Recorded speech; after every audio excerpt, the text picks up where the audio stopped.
Cool. Cool. Anthony Song asked, what's the benefit of wholesaling to yourself?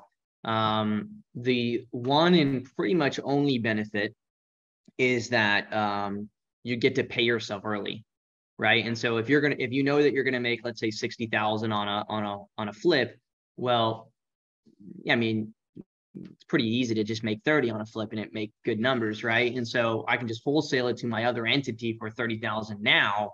That way, the hard money lender or whatever, the cash money, the private money is paying me 30 grand directly. So now I have 30 grand, and then I'll get the other 30 grand once I finish the flip. So of course you can be more conservative with your numbers there, but it's fast conversion, cash conversion for the cycle.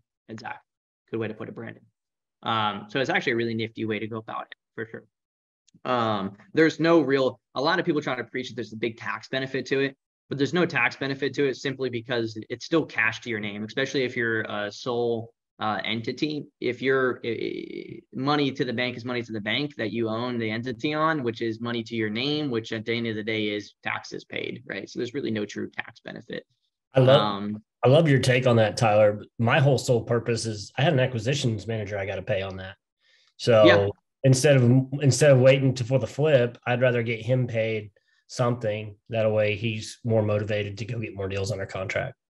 Yeah, so that's another way to use it is if you do have like a wholesaling acquisitions team and your flips aren't part of that, then you can say, okay, well, hey, all of our flips need to make a minimum of X amount of dollars, period. And so anything above that is going to be in the form of a wholesale fee to ourselves, which is what you would then base your commission off of. So that's definitely another way to go about it.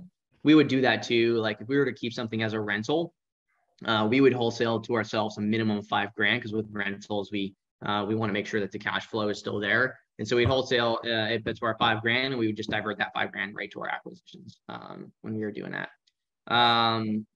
Cool.